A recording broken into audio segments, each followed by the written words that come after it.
ರಾಜ್ಯದಲ್ಲಿ ಮಳೆಯ ಅಬ್ಬರ ತುಂಬ ಜೋರಾಗ್ತಾ ಇದೆ. ಅದರಲ್ಲೂ ಕೂಡ ಉತ್ತರ ಕನ್ನಡ ಜಿಲ್ಲೆಯಲ್ಲಿ ಮಳೆಯಿಂದಾಗಿ ಈಗ ಗುಡ್ಡ ಕುಸಿತ ಉಂಟಾಗಿದೆ. ಪರಿಣಾಮ 6 ಮಂದಿ ಗುಡ್ಡ ಕುಸಿದಿಂದಾಗಿ ಈಗ ಸಾವನ್ನಪ್ಪಿರೋ ಸುದ್ದಿ ಕೂಡ ಬಂದಿದೆ. ಇನ್ನು ಇದೇ ವಿಚಾರ ಇವತ್ತು ಸದನದಲ್ಲೂ ಕೂಡ ಪ್ರಸ್ತಾಪವಾಯಿತು, ದೊಡ್ಡ ಚರ್ಚೆಗೂ ಕೂಡ ಕಾರಣವಾಯಿತು.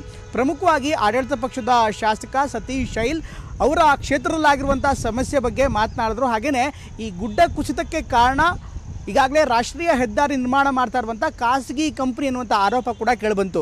ಆನಂತರ ವಿಪಕ್ಷ ನಾಯಕರು, ವಿಪಕ್ಷದ ಶಾಸಕರು ಎಲ್ಲರೂ ಕೂಡ ಈ ವಿಚಾರದ ಬಗ್ಗೆ ಪ್ರಸ್ತಾಪವನ್ನು ಮಾಡಿದ್ರು, ಚರ್ಚೆಯನ್ನು ಮಾಡಿದ್ರು. ಪರಿಣಾಮವಾಗಿ ಇದೇ ವಿಚಾರವನ್ನು ಸರ್ಕಾರ ಈಗ ಗಂಭೀರವಾಗಿ ಪರಿಗಣಿಸಬೇಕಾಯಿತು.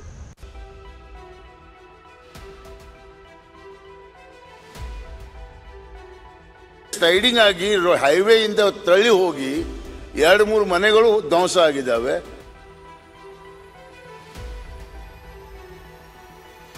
ಶಾಸಕರು ಹೇಳಿರುವಂತಹದ್ದು ನಿಜ ಇದೆ. ರೆಸ್ಕ್ಯೂ ಅಂತೂ ನಡೀತಾ ಇದೆ, ಬಾಡಿ ಹುಡುಕುವಂತ ಪ್ರಯತ್ನನೂ ನಡೀತಾ ಇದೆ.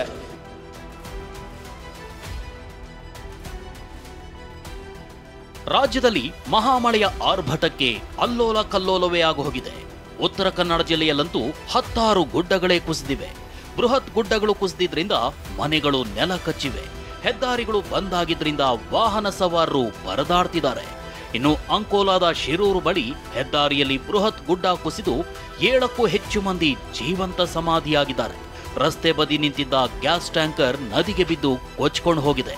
ಟೀ ಅಂಗಡಿಯಲ್ಲಿದ್ದವರು ಸಾವನ್ನಪ್ಪಿದ್ದಾರೆ.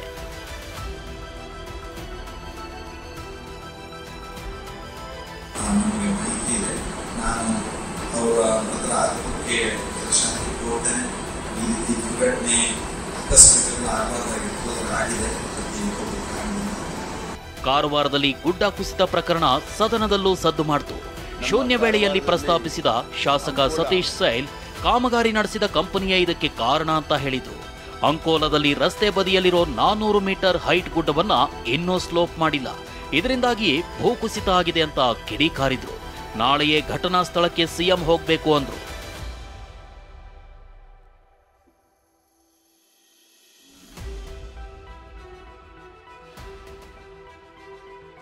ಇವತ್ತು ನಮ್ಮ ಕಾರವಾರದಲ್ಲಿ ಅಂಕೋಲಾ ಶಿರೂರು ಗ್ರಾಮ, ಇದು ನ್ಯಾಷನಲ್ ಹೈವೇಯಲ್ಲಿ IRB ಅಂತ ಒಂದು ಕಂಪನಿ ಕೆಲಸ ಮಾಡ್ತಾ ಇದೆ. ಅಲ್ಲ ಸರ್, 400 ಮೀಟರ್ ಹೈಟನ್ನು ಸ್ಲೋಪ್ ಮಾಡದೆ ನಾವು 10 ಸಲ ಅದು ಹೇಳಿದ್ವಿ, ಇದು ಸೈಡಿಂಗ್ ಆಗೇ ಆಗ್ತದೆ ಅಂತ ಹೇಳಿದಾಗಲೂ ಕೇಳದೆ. Sensitive area sir Karwar and Ankola. ಪ್ರತಿ ಸಲ ನಾವು ಕ್ವಶನ್ ಕೊಡೋದು, ಇವರು ಜಿಲ್ಲಾಧಿಕಾರಿಗಳಿಗೂ ಮನವಿ ಮಾಡಿದ್ದೇವೆ. ಮೊನ್ನೆ ಜಿಲ್ಲಾಧಿಕಾರಿಗಳು ಟ್ರಾನ್ಸ್ಫರ್ ಆಗಿ ಹೋದರು. ಆಮೇಲೆ ನಮ್ಮ ವಿಶೇಷ ನಮ್ಮ ಉಸ್ತುವಾರಿ ಜಿಲ್ಲಾಧಿಕಾರಿಗಳಂತ ರಿತೇಶ್ ಕುಮಾರ್ ಸಿಂಗ್ ಅವರು ಬಂದರು. ಅವ್ರ ಹತ್ರ ನಾವು ಇದನ್ನು ಹೇಳಿದ್ವಿ. ಅಲ್ಲ, ಏನು ಇವತ್ತೇನಾಗಿದೆ ಇಲ್ಲಿ ಅವರೇ ಸರ್? ಅದು ಮೊದಲೇ ಒಂದೇ ನಿಮಿಷ, ಅಲ್ಲಿ ನಮಗೆ ಯಾವುದೇ ಥರದ ಒಂದು ಉತ್ತರ ಸಿಗ್ತಿಲ್ಲ. ಇವತ್ತು ಅದಕ್ಕೆ ಪ್ರತಿಫಲ ಆಗಿದೆ ಏನಂತ ಹೇಳಿದರೆ, ಸುಮಾರು 10ರಿಂದ 15 ಜನ ನೀರು ಪಾಲಾಗಿದ್ದಾರೆ ಅಂತ, ಗಂಗಾವಳಿ ನದಿಯಲ್ಲಿ ನೀರು ಪಾಲಾಗಿದ್ದ ಸುದ್ದಿ ಬಂದಿದೆ. ಅದೇನಾಗಿದೆ, ಸ್ಲೈಡಿಂಗ್ ಆಗಿ ಹೈವೇಯಿಂದ ತಳ್ಳಿ ಹೋಗಿ 2-3 ಮನೆಗಳು ಧ್ವಂಸ ಆಗಿದ್ದಾವೆ. ಅದರ ಒಟ್ಟಿಗೆ ಹೈವೇಯಿಂದ ಚಲಿಸುವ ವೆಹಿಕಲ್ ಟ್ಯಾಂಕರ್ಗಳು ನೀರಲ್ಲಿ ಹೋಗಿದ್ದಾವೆ. ಬೆಳಿಗ್ಗೆ 7 ಗಂಟೆಗೆ ಅದು ಬಿಟ್ಟು ನಮ್ಮ ಕಾರವಾರದಲ್ಲಿ ಸಹ ಮೊದಲೇ ಒಂದು ಸಲ ಲ್ಯಾಂಡ್ ಸ್ಲೈಡಿಂಗ್ ಆಗಿತ್ತು, ಅಲ್ಲಿ ಸಹ ಒಂದು ವ್ಯಕ್ತಿ ತೀರ್ಕೊಂಡಿದ್ದಾನೆ. ಇದನ್ನು ನಾವು ಪುನಃ ಎಷ್ಟು ಸಲ ಹೇಳುವುದು? ಇನ್ನು ಶಾಸಕ ಸತೀಶ್ ಶೈಲ್ ಪ್ರಶ್ನೆಗೆ ಉತ್ತರಿಸಿದ ಸಚಿವ ಕೃಷ್ಣ ಬೈರೇಗೌಡ, ಸುಮಾರು ಬಾರಿ ನಾವು ನ್ಯಾಷನಲ್ ಹೈವೇ ಕಂಪನಿಯವರ ಗಮನಕ್ಕೆ ತಂದಿದ್ದೀವಿ. ನಾನು ಕೆಲ ದಿನಗಳ ಹಿಂದೆ ಅಲ್ಲಿಗೆ ಭೇಟಿ ಕೊಟ್ಟು ಪರಿಶೀಲನೆ ಮಾಡಿದ್ದೀನಿ. ಒಂದು ತಂಡವನ್ನ ಕಾರವಾರದಲ್ಲಿದ್ದು ಕಾರ್ಯಾಚರಣೆ ನಡೆಸಲು ಸೂಚಿಸಿದ್ದೀನಿ ಅಂತ ತಿಳಿಸಿದರು. ನ್ಯಾಷನಲ್ ಹೈವೇ ಹಾದು ಹೋಗಿದೆ ಕಾರವಾರದ ಸಮೀಪ. ಇದು ನ್ಯಾಷನಲ್ ಹೈವೇ ಅವ್ರ ಜೊತೆಗೆ ಸುಮಾರು ಬಾರಿ ಅವ್ರ ಗಮನಕ್ಕೆ ತಂದಿದ್ದೇವೆ. ಮಾನ್ಯ ಶಾಸಕರು ಹೇಳುವ ಹಾಗೆ ಭಾಳ ಅದನ್ನು ಸ್ಟೀಪ್ ಆಗಿ ಕಟ್ ಮಾಡಿದ್ದಾರೆ ಸ್ಲೋಪನ್ನು. ಸೊ ಆ್ಯಂಗಲ್ 45 ಡಿಗ್ರಿ ಆ್ಯಂಗಲ್ ಕೊಟ್ಟಿಲ್ಲ ಅನ್ನುವಂಥದ್ದು ವಿಷಯ ನ್ಯಾಷನಲ್ ಹೈವೇ ಅವರಿಗೆ ಸುಮಾರು ಬಾರಿ ಅವ್ರ ಗಮನಕ್ಕೆ ತಂದಿದ್ದೇವೆ.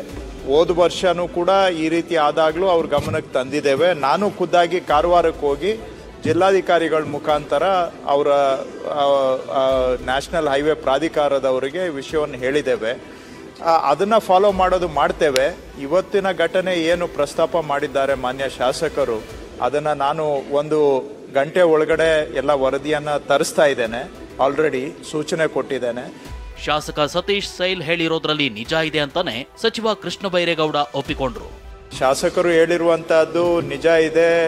ಅಲ್ಲಿ ನ್ಯಾಷನಲ್ ಹೈವೇನವರು ಕೆಲವು ಕಾಲುವೆಗಳನ್ನು ಸರಿ ಮಾಡಿಲ್ಲ. ಸೊ ಹಾಗಾಗಿ ಹೈವೇ ಮೇಲೆ ನೀರು ನಿಲ್ತಾ ಇದೆ. ಹೋದ ವರ್ಷನೂ ಕೂಡ ಹೈವೇ ಮೇಲೆ ನೀರು ನಿಂತಿತ್ತು, ಈ ವರ್ಷನೂ ನಿಂತಿದೆ.